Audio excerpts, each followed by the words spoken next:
और अब आपके लिए एक बेहद जरूरी खबर आपको सचेत करने के लिए।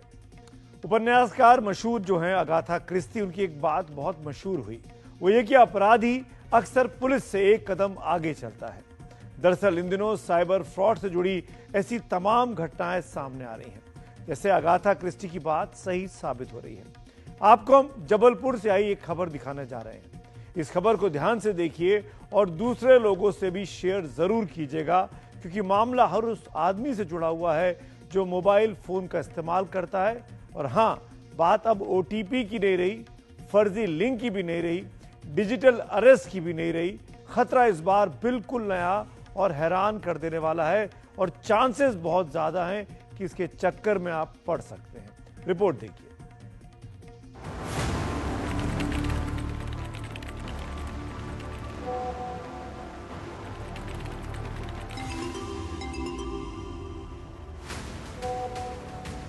आपके मोबाइल फोन पर भी हर रोज इसी तरह से फोटोग्राफ आते होंगे, लेकिन क्या आपको पता है कि एक फोटो को डाउनलोड करना आपके लिए कितना खतरनाक हो सकता है? जबलपुर में एक हैरान करने वाली घटना सामने आई, जहां एक व्यक्ति के व्हाट्सएप पर अज्ञात नंबर से कोई तस्वीर आई। फोटो पर क्लिक करते ही उसका फोन हैक हो गया और देखते ही देखते बैंक खाते से 2,01,000 रुपए गायब हो गए। ये देखिए, ये जो मेरे हाथ में ये फोटो है, ये एक बुजुर्ग की फोटो है। ये फोटो जो है, ये इस तरह से एक व्हाट्सएप मैसेज आता है। ये जो व्हाट्सएप मैसेज है, ये कस्टमर सर्विस सपोर्ट सेंटर के नाम से ये मैसेज आता है। और इस मैसेज में प्रदीप कुमार जैन के बाद थोड़ी देर बाद एक फ़ोन आता है और क्या कहा जाता है, कैसे ये अपराध हुआ, हम प्रदीप कुमार जैन से ही जानते हैं। प्रदीप जी, ये बताइए कि क्या हुआ, कैसे आपके पास फ़ोन आया, कैसे आपके साथ अपराध घटित हुआ? सर जी, सुबह टाइम 8:30 बजे के आसपास मेरे पास फ़ोन आया और सामने वाले ने मेरे से बोला कि मैंने आपके व्हाट्सअप मोबाइल पे एक व्हाट्सअप फ़ोटो भेजी है, कृपया इसके डाउनलोड करके मेरे को बताइए कि आप इस व्यक्ति को पहचानते हैं कि नहीं पहचानते। तो मैंने उस समय व्हाट्सअप नहीं खोला। करीब 1-8 घंटे बाद मैंने नेट चालू किया, व्हाट्सअप खोला। जैसे मैंने व्हाट्सअप खोल कर उसकी फ़ोटो डाउनलोड की तो तुरंत हमारा मोबाइल हैंग हो गया और पूरा मोबाइल का संचालन सामने वाले के हाथ में चला गया। फिर करीब उसके कुछ समय बाद 1 रुपया मेरे खाते में आया।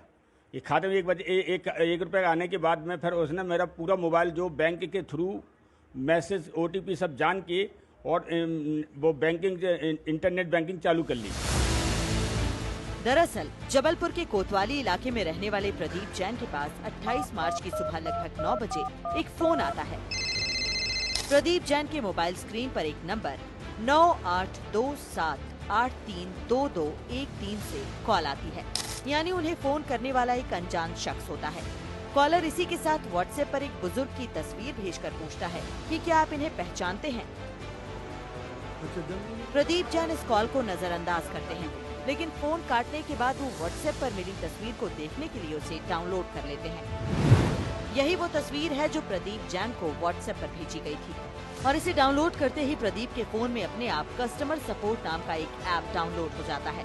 इसी के साथ प्रदीप जैन का मोबाइल हैक हो जाता है और उनके मोबाइल का बैंकिंग ऐप भी साइबर ठगों के कब्जे में आ जाता है।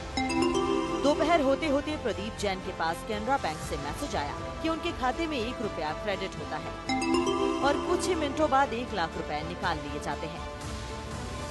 इसके पहले कि प्रदीप जैन कुछ समझ पाते, उनके खाते से फिर से 1,01,000 रुपए निकाल लिए जाते हैं। पहले ओटीपी आता था, ओटीपी से आदमी क्या है अब अवेयर हो गया, लिंक आने लगी, अब लिंक से भी अवेयर हो गया है, तो अब वो फ़ोटो में अपनी लिंक छुपा के भेज रहा है, स्टेनोग्राफी कहते हैं जिसको। इसके माध्यम से वो एप्लीकेशन डाउनलोड करवा रहा है और एप्लीकेशन डाउनलोड होने के बाद उसका सारा एक्सेस जो है, ओटीपीज़ हो गए, वो सारे के सारे उस नंबर पे जो उन्होंने लिंक में छुपा के रखे हैं उस नंबर पे ट्रांसफ़र हो रहे हैं, जिससे नेट बैंकिंग क्योंकि ऑनलाइन नेट बैंकिंग शुरू हो जाती है आजकल, आप घर में बैठे बैठे नेट बैंकिंग शुरू कर सकते हैं, जिससे वो वहाँ से एक्सेस करके बैंक अकाउंट खाली कर रहा है। तो ये तो अब नया तरीका ही कहेंगे, क्योंकि ये तो सिर्फ जो एक्सपर्ट थे उन्हीं को पता था। ये अब फ्रॉडस्टर को ही पता हो गया, तो इसका नाजायज़ फ़ायदा उठा रहा है। तो अब तो ये भी बोलना पड़ेगा कि अब किसी भी फ़ोटो को डाउनलोड ना करें, अनजान व्यक्ति के द्वारा भेजी गई किसी भी फोटो को व्हाट्सएप को डाउनलोड ना करें। आपका बैंक अकाउंट हैक होने की पूरे चांसेस हैं। प्रदीप जैन ने बैंक जाकर खाता चेक किया तो 2,01,000 रुपए गायब थे। बैंक रिकॉर्ड से पता चला कि ये रकम IBIBF नाम के खाते में ट्रांसफर हुई, जो हाल ही में हैदराबाद के कैनरा बैंक में खोला गया था। ठगों ने ATM से सारा पैसा निकाल लिया। पासबुक में विशाल ऑनलाइन और जन्नतुन बीबी ऑनलाइन नाम से संदिग्ध ट्रांजैक्शन भी नजर आए।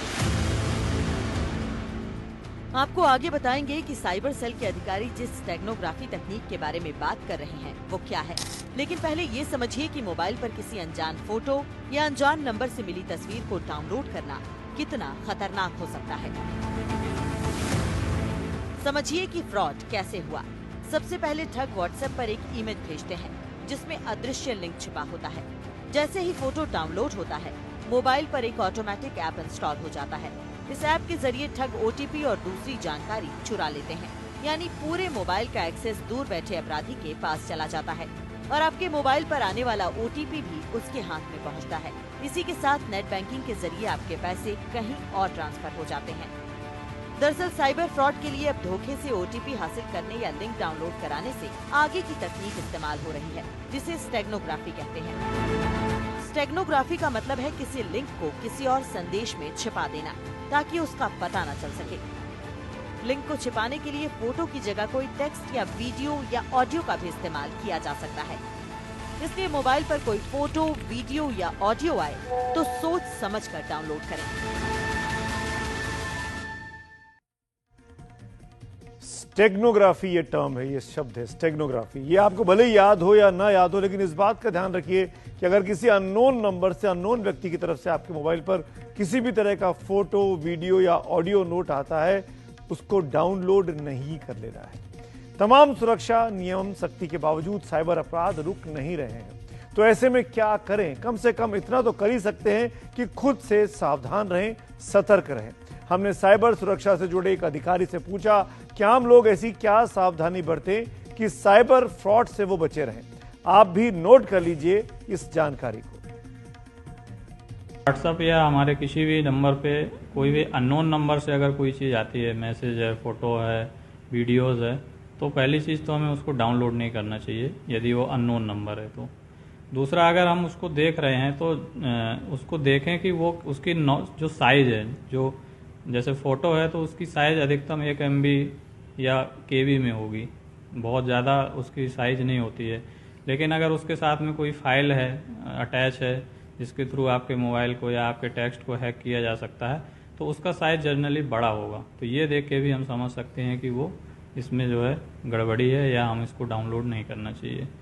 और इसके साथ ही जिसमें हम अपने रेगुलर्स व्हाट्सएप और सोशल मीडिया अकाउंट्स यूज करते हैं, जिस नंबर के साथ में, जिस फ़ोन के साथ में, तो हमें अपने नेट बैंकिंग या बैंक से रिलेटेड जो भी हमारा नंबर लिंक है उसको एक अलग फ़ोन में रखना चाहिए। उससे अगर हमारे टेक्स्ट वगैरह आते हैं, अगर हमारे कोई व्हाट्सएप के थ्रू या किसी भी ऐसे माध्यम से कभी हमारे फ़ोन का एक्सेस ले भी लेता है तो उसको टेक्स्ट नहीं मिलेंगे। इस केस में भी यही हुआ कि उन्होंने जो फ़ोटोज़ डाउनलोड की, उसमें एक फ़ाइल है, APK फाइल, जिसके माध्यम से सामने वाले को उनके फ़ोन का एक्सेस मिल गया कुछ देर के लिए, और उसने जो है उनके नंबर पे आने वाले बैंक से जो OTP हैं वो शायद उनको मिल गए।